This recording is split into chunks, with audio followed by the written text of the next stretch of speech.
یہ پیغام دینا چاہتا ہوں کہ جو سوالات اسمبلی میں اٹھیں گے، جو سوالات عدالتوں میں اٹھیں گے، وہی سوالات عوام میں اٹھیں گے، اور پی ٹی آئی پاکستان کی عوام کو ساتھ لے کر چلے گی۔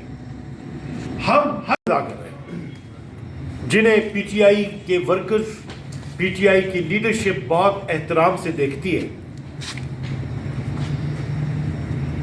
ہمارا سامنا کلی طور پہ پاور گریبر مافیا سے ہے۔ وہ سیاسی قوتیں جو ہمیں ڈائیلاگ کی بات کرتی ہیں، وہ اس بنیاد پہ ڈائیلاگ کی بات کرتی ہیں کہ آپ ہمارے ساتھ پاور شیئرنگ کریں۔ ہم نے ان پہ واضح کیا ہے کہ ہم نے پاور آپ کے ساتھ شیئر نہیں کر رہی، بلکہ ہم نے رول آف لا کو یقینی بنانا ہے۔ ہم نے پولیٹیکل پروسیس کو تطہیر کے ساتھ لے کر آنا ہے۔ جو عوام کے نمائندے ہوں گے وہی عوام میں بیٹھیں گے، اور ان نمائندوں کو لانے کے لیے پی ٹی آئی جو ہے ہر قدم پہ جدوجہد کرے گی۔ اب اسمبلیز میں جا کے ہم نے اپنا کیس بلڈ اپ کرنا شروع کر دیا ہے۔ اب پاکستان کی عوام پی ٹی آئی کی پولیٹیکل لیڈرشپ کے ساتھ مل کے عملی طور پہ میدان میں ایک ایجنڈے پہ کام کرے گی، اور وہ یہ ہے کہ عمران خان کو رہا کیا جائے۔ عمران خان کی رہائی سے اس ملک کے مستقبل اور خوشحالی کا سب دار و مدار ہے۔ پولیٹیکل پروسیس کی تطہیر کے لیے، جمہوریت کے لیے اسے باہر لانا ہوگا، اور جتنے بھی ان کے اوپر مقدمات بنائے گئے ہیں، یہ سارے کے سارے پولیٹیکل وائلنس ہے انسٹیٹیوشنز کی، بالکل اسی طرح جیسے چودھری ظہور الہی کے خلاف بھینس چوری کے مقدمات بنا دیے تھے۔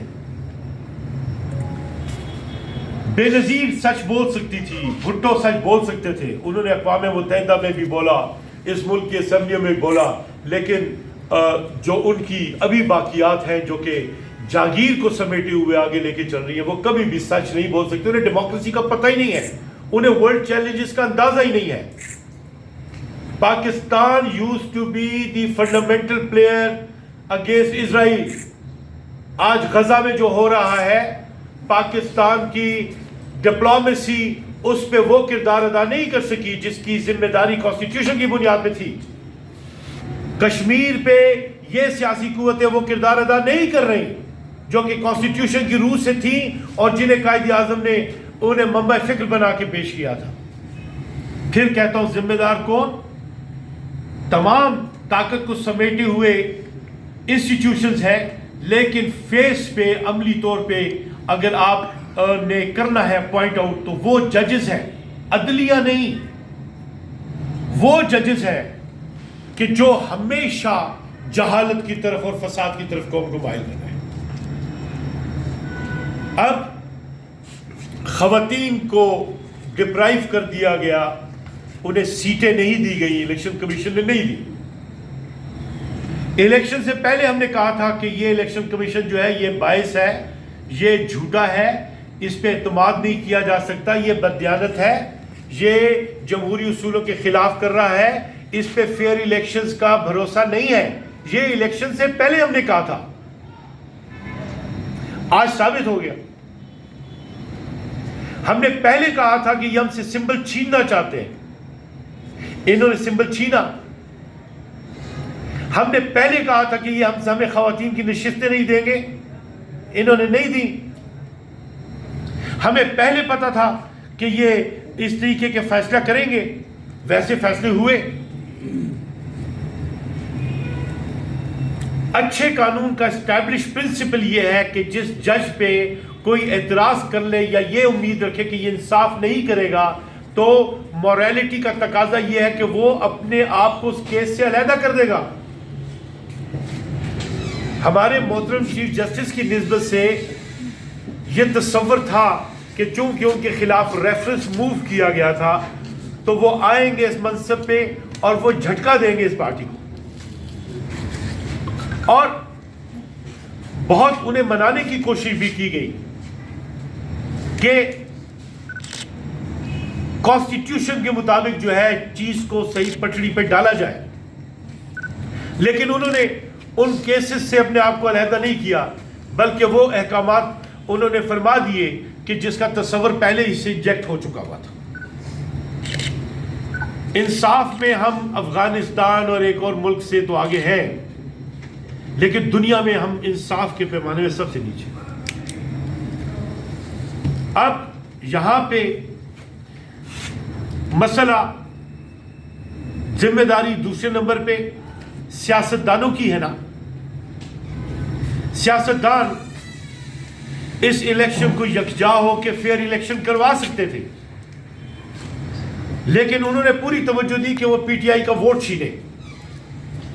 ایسی باتیں جو پی ٹی آئی کے حق میں کہی جا سکتی تھی انہوں نے کہیں، اور منصوبہ یہ کہ ہم ان کے ووٹ چھینے.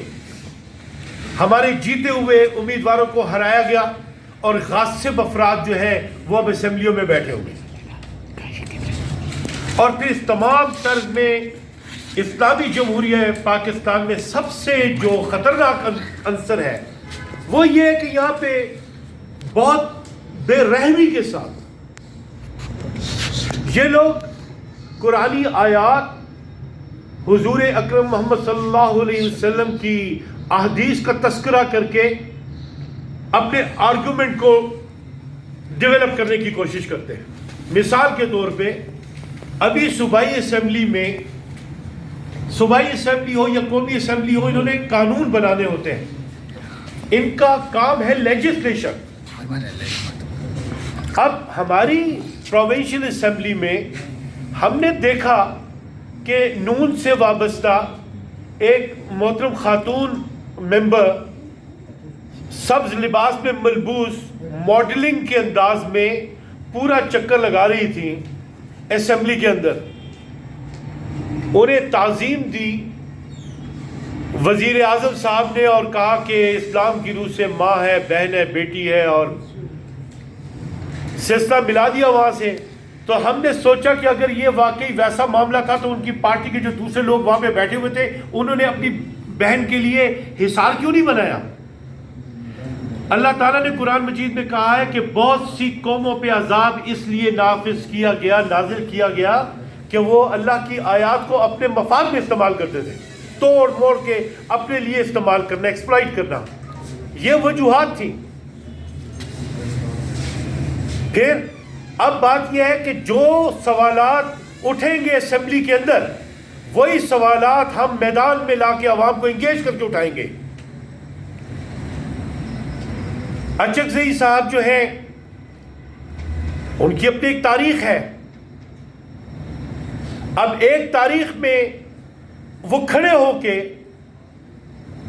ٹارگٹ کرتے ہیں ادارے کو اور کیس بناتے ہیں وہ جمہوریت کا.